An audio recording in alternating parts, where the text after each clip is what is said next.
As A anchor എന്ന് പറയുമ്പോഴേ ഇപ്പം ഇല്ല ആങ്കർ എന്ന് ഞാൻ പറഞ്ഞില്ലേ, എന്നെ ഇൻട്രൊഡ്യൂസ് ചെയ്തപ്പോൾ ആദ്യം പറഞ്ഞു ആങ്കർ ആണെന്നുള്ള ലെവലിൽ.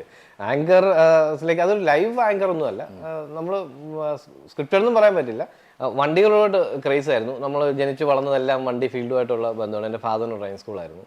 അപ്പം വണ്ടികളുമായിട്ട് കുറേ കൂടി അറ്റാച്ച്ഡ് ആയിരുന്നു. അപ്പം അങ്ങനെ ഒരു ഓപ്പർച്യൂണിറ്റി, ഞാൻ മുമ്പ് ചെയ്തൊരു സീരിയലിൽ എൻ്റെ ബ്രദറായിട്ട് ചെയ്ത പുള്ളിക്കാരൻ ഈ ചാനലിൽ വർക്ക് ചെയ്യുന്നുണ്ടായിരുന്നു. അപ്പോൾ ഇങ്ങനെ നമ്മൾ സംസാരിച്ച കൂട്ടത്തിൽ പറഞ്ഞു, നിനക്കിപ്പോൾ വണ്ടിയെ പറ്റിയൊക്കെ അറിയാമെന്നുണ്ടെങ്കിൽ ഞാനൊന്ന് സജസ്റ്റ് ചെയ്യട്ടെ എന്ന് വെച്ചിട്ട് പുള്ളിയാണ് എന്നെ ആ ചാനലിലേക്ക് സജസ്റ്റ് ചെയ്യുന്നത്.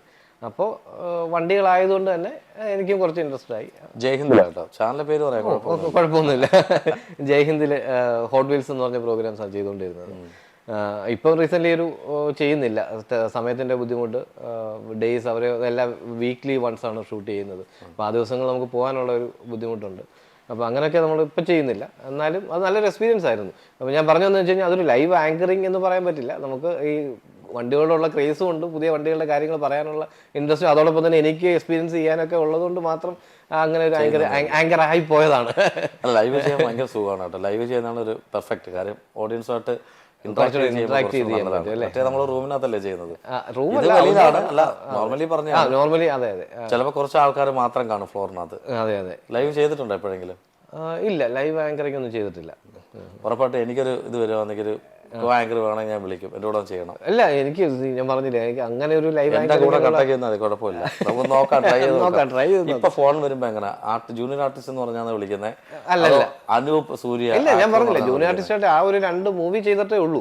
പിന്നീട് ഞാൻ ജൂനിയർ ആർട്ടിസ്റ്റായിട്ട് പോയിട്ടില്ല. സീരിയലിലേക്കുള്ള എൻട്രി കിട്ടുന്നതും ഇങ്ങനെ തന്നെയാണ്. എന്നെ പിന്നെ ഒരു എന്താ പറയുന്നത്, ജൂനിയർ ആർട്ടിസ്റ്റ് ലെവലിലേക്ക് ഒരാൾ വിളിച്ചിരുന്നു. വിളിച്ചിട്ട് ഞാൻ പറഞ്ഞു ഞാൻ ഫ്രീ ആണെന്ന്. ശരിക്കും ആക്ച്വലി അന്ന് എൻ്റെ വീടിൻ്റെ അടുത്ത് തന്നെ ഒരു ലൊക്കേഷനാണ്.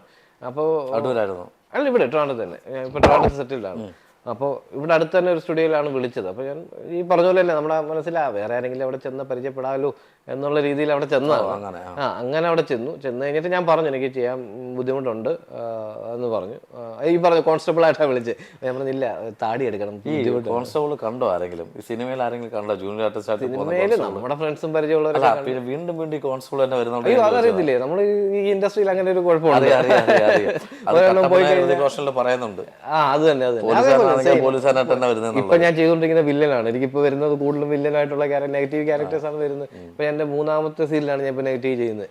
അപ്പോൾ ഇപ്പൊ വരുന്നത് കൂടുതലും അങ്ങനത്തെ ക്യാരക്ടേഴ്സ് ചെയ്യാനായിട്ടാണ് ആൾക്കാർ വിളിക്കുന്നത്. അതേപോലെ തന്നെ അന്ന് കോൺസ്റ്റബിളായിട്ട് ചെയ്യാനാണ് വീണ്ടും വിളിച്ചത്. അപ്പോൾ ഞാൻ അവിടെ ചെന്ന് ഞാൻ പറഞ്ഞില്ല എനിക്ക് താടിയുണ്ട്, അപ്പോൾ ഷോർട്ട് ഫിലിം ചെയ്യുന്നുണ്ട്, അപ്പോൾ അതിൻ്റെ കണ്ടിന്യൂറ്റി പ്രശ്നം വരുന്നതുകൊണ്ട് ചെയ്യാൻ പറ്റില്ല എന്ന് പറഞ്ഞു. അപ്പോൾ അവരെന്നെ മനഃപൂർവ്വം അവിടെ ഒന്ന് പോസ്റ്റ് ആക്കാൻ വേണ്ടിയിട്ട് പറഞ്ഞു എനിക്കൊരു ഡോക്ടർ വേഷം ഉണ്ട് തരാമെന്ന്. അപ്പോൾ അത് കേട്ടപ്പോഴേക്ക് മനസ്സിലായി അവർ പണി തരാനാണെന്ന്. ഡോക്ടർ താടി വെക്കത്തില്ലല്ലോ,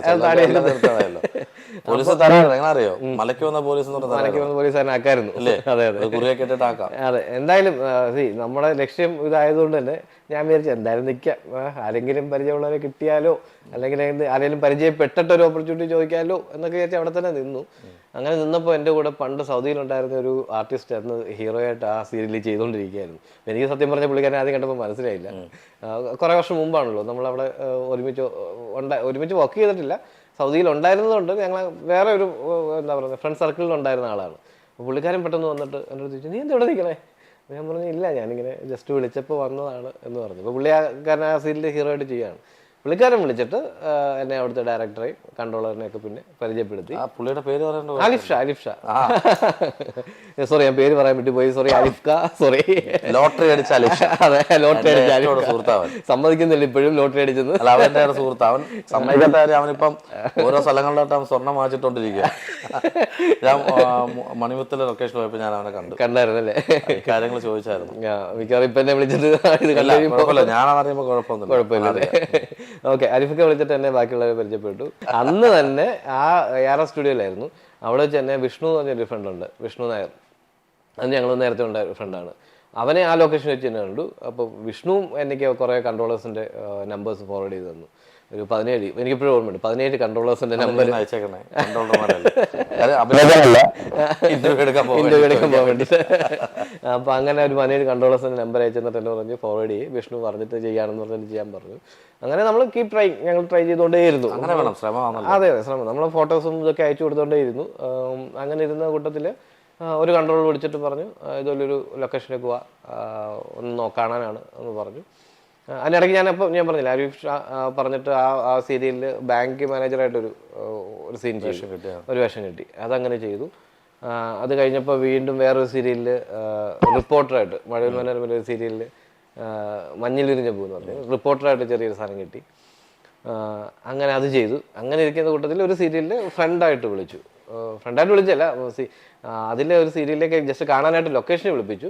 ലൊക്കേഷനിൽ ചെന്നപ്പോൾ മോഹൻ കുബ്ലേരി സാറായിരുന്നു. പുള്ളിക്കാരൻ എൻ്റെ അടുത്ത് പറഞ്ഞു, ഒരു കാര്യം ചെയ്യുന്നാൽ പിന്നെ ഇതിൽ ഹീറോയുടെ ഫ്രണ്ടായിട്ട് നിൽക്കാൻ പറഞ്ഞു. അങ്ങനെയാണ് കയ്യെത്തും ദൂരത്തിൽ ഹീറോയുടെ ഫ്രണ്ടായിട്ട് ചെയ്യുന്നത്.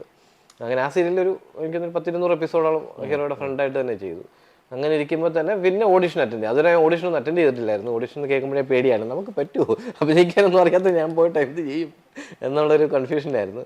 അങ്ങനെ ഒരു ഓഡിഷൻ, ഒരു കൺട്രോളർ, നമ്മൾ ഈ അയച്ചു കൊടുത്ത ഇതിനകത്ത് തന്നെ ഉള്ള ഒരു കൺട്രോളർ വിനോദേട്ടനെ വിളിച്ചിട്ട് ഇതുപോലെ ഒരു ഓഡിഷൻ ഉണ്ട്, അറ്റൻഡ് ചെയ്യാൻ പറഞ്ഞു. അങ്ങനെ അതിൽ ആവണി എന്ന് പറഞ്ഞ സീരിയൽ മഴവിൽ മനോരമയിൽ പോയി ഓഡിഷൻ അറ്റൻഡ് ചെയ്തു. അതിൽ സെലക്ട് ആയി. അതും തുടങ്ങാൻ കുറേ ലേറ്റായി. അപ്പോൾ എന്തായാലും ഒരു 1 ഇയർ ഓഡിഷൻ കഴിഞ്ഞിട്ടാണ് ഓഡിഷൻ കഴിഞ്ഞ് 1 ഇയർ കഴിഞ്ഞിട്ടാണ് ആ സീരിയൽ സ്റ്റാർട്ട് ചെയ്തത്. അപ്പോൾ അത്ര നാൾ ഒരു ബ്രേക്ക്. അതിനിടയ്ക്ക് അപ്പം എഗ്രിമെൻ്റ് ഒക്കെ ഉള്ളതുകൊണ്ട് പ്രൊഡ്യൂസർ പറഞ്ഞു വേറെ ഒന്നും ചെയ്യരുതെന്നൊക്കെ പറഞ്ഞു. അപ്പോൾ അതുകൊണ്ട് പിന്നെ നമ്മൾ അധികം ട്രൈ ചെയ്യാൻ പോയില്ല. പിന്നെ അന്ന് കയ്യെത്തും ദൂരത്ത് ഹീറോയുടെ ഫ്രണ്ടായിട്ട് ചെയ്യുന്നുണ്ടായിരുന്നു. അപ്പോൾ അതങ്ങനെ പോയി, ഒരു വർഷത്തോളം അങ്ങനെ പോയി.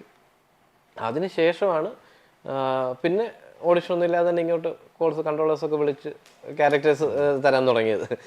ജൂനിയർ അല്ലാതുള്ള ക്യാരക്ടേഴ്സ് ഒക്കെ ചെയ്യാനായിട്ട് വിളിച്ചു തുടങ്ങി.